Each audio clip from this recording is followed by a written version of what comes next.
예, 10시 18분 지나고 있습니다. 오늘은 시장이 광범위하게 많은 종목들이 오르고 있지만 마음이 그렇게 편안한 또 상승 흐름일지는 고민이 됩니다.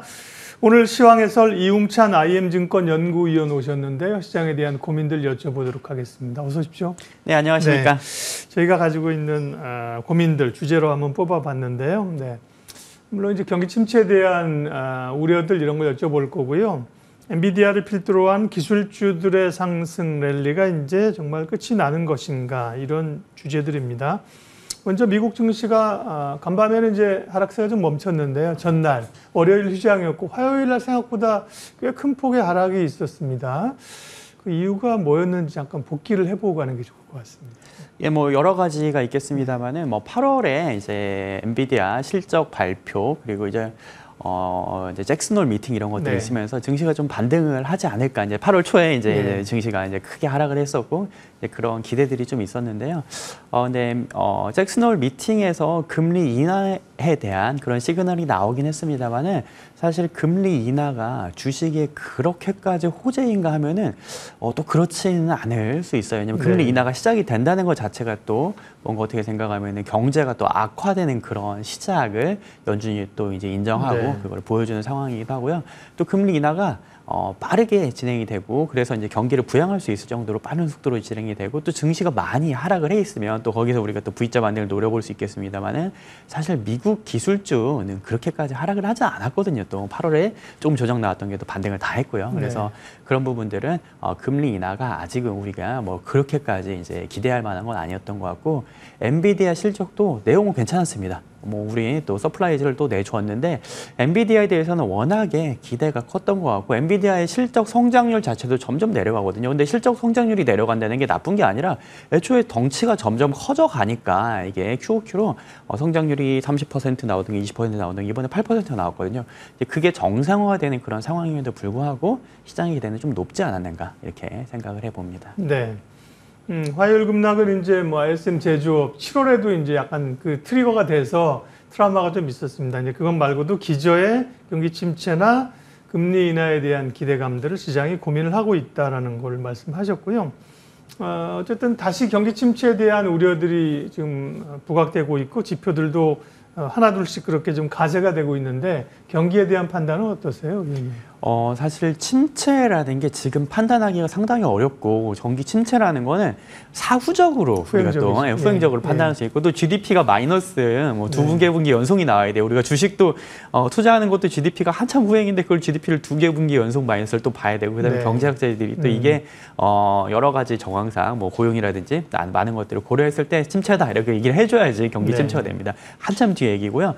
경기 침체에 들어갈지 안 들어갈지는 사실 또 여러 가지 논쟁들이 있고 전문가마다 의견 엇갈립니다. 근데 중요한 거는 그것보다는 미국 경제가 내려오고 있는 방향은 맞다라는 거에 우리가 초점을 맞춰야 되고요. 그리고 그 내려오는 방향이 생각보다는 가파를 수 있을 것 같다. 그런데도 불구하고 우리가 그 과거 최근까지만 해도 인플레이션의 구간을 이제 막 겪어왔기 때문에 이제 막 벗어난 거잖아요. 그런 상황에서 연준이 경제가 조금 나빠진다고 빠르게 금리 인하를 해줄까 하면은 뭐 그래봐야 9월 25bp로 천천히 시작하는 거기 때문에 경제가 생각보다 빨리 내려오는데도 불구하고 금리 인하가 빠르게 진행되지는 못할 거라는 점. 그리고 우리가 코로나 시기를 지나면서 재정 지출을 워낙 많이 했어요. 특히 미국에서. 그래서 이제는 재정 지출을 하겠다가는 미국의 이제 신용등급이 더 난리가 날 정도가 됐단 말이에요. 이제 그렇게 생각하면은 또 재정으로서 도와주기는 힘들 것 같고, 자산 가격이 낮냐면 자산 가격도 지금 코로나 이후 엄청 많이 올라가잖아요. 이런 모든 걸 생각해 보면은 이제 경기가 조금 이제 불안한 상황이고, 이 부분들이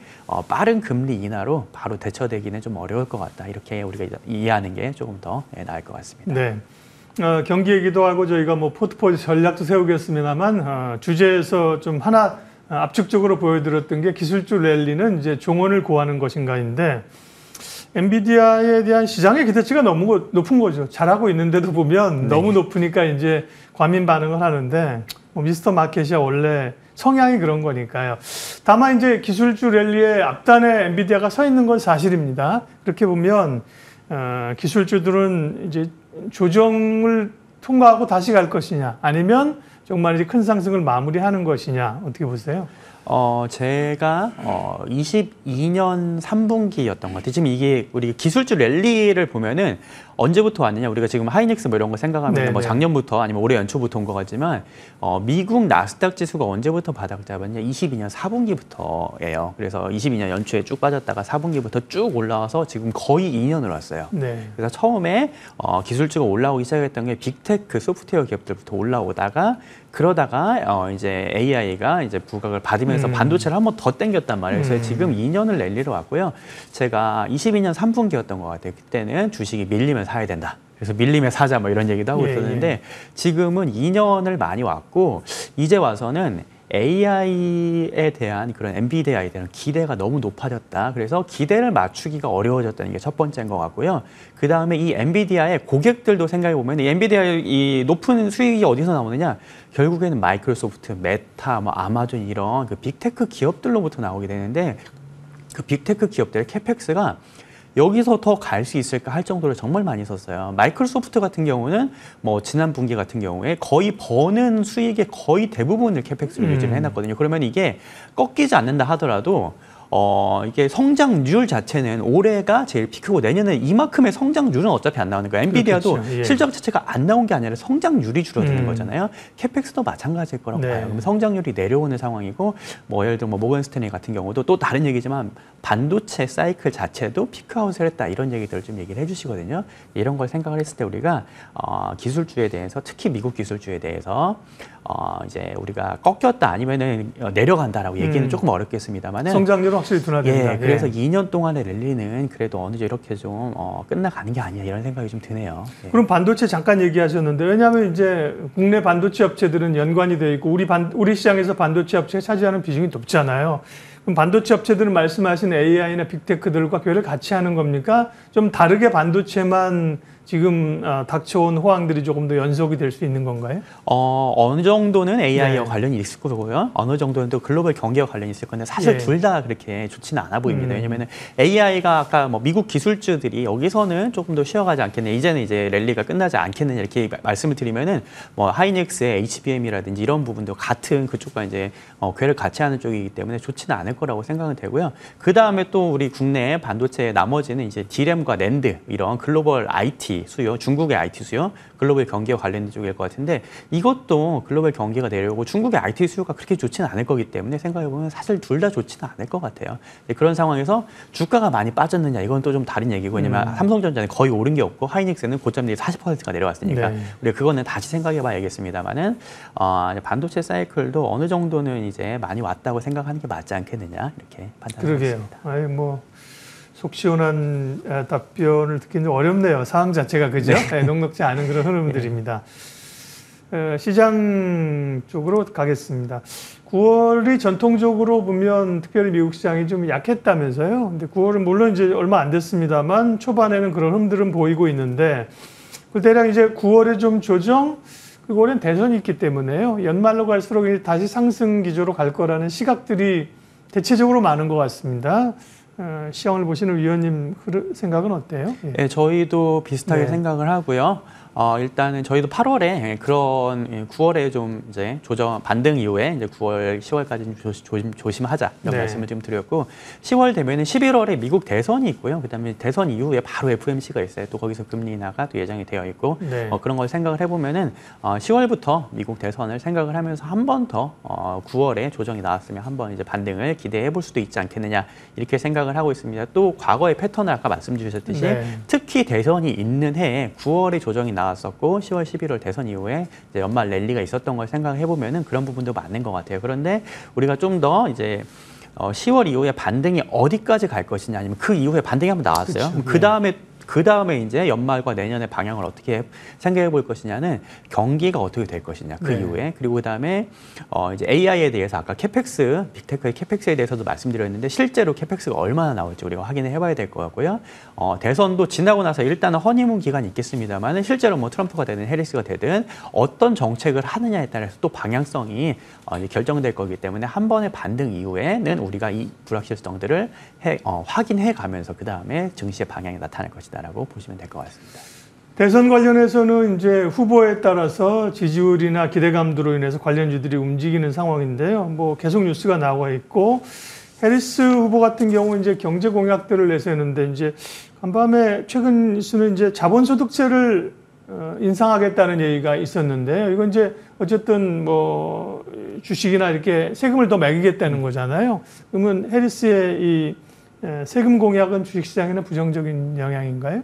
예, 그렇습니다. 네. 아무래도 뭐 좋을 일은 없을 네네. 것 같고, 이제 테니스 대통령이 만약에 재선이 되면은 좋을 일이 있을 거라고 생각하는 거는 경제 정책이 그래도 계속 뭔가 트럼프 대통령이 됐을 때 비해서 연속성이 있다, 바이든 대통령 정부에. 네. 그런 부분이 우리에게 좀 안도감을 줄 수 있을 것 같고, 특히 IRA 정책이라는 이런 부분에 대해서는 국내에 특히 좀 더 좋은 영향을 미칠 수 있을 것 같은데, 해리스 부통령이 네. 이제 대통령이 당선이 된다고 하면은 좀 걱정되는 게 두 가지인 것 같아요. 네. 아까 말씀해주신 그런 자본이득세를 매기는 문제에 대해서 미국 뭐 국내에서도 이제 여러 가지 이제 관련한 세금들 얘기가 있습니다. 미국에서 그렇게 됐을 때 매물들이 쏟아져 나올 수 있지 않겠느냐 예. 그런 우려들이 있고요. 그 다음에 법인세에 대한 것들도 법인세가 예. 지금 트럼프 정권 이후에 법인세가 21%로 예. 내려와 있잖아요, 세율이.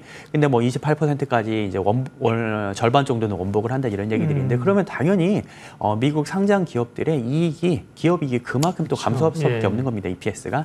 그런 두 가지 부분이 아무래도 이제 특히 미국 증시에는 악재로 작용할 네. 수가 있다고 생각을 하고 있습니다. 자본도둑세는 뭐 미국발 금투세군요. 네네, 그렇게 보시는 게 맞을 것 예, 같습니다. 그러나 이제 요거는 이제 최신 뉴스라 다뤄드린 거고요. 경제 정책은 다양하니까 그죠. 종합적으로 좀 평가를 해볼 필요가 있습니다.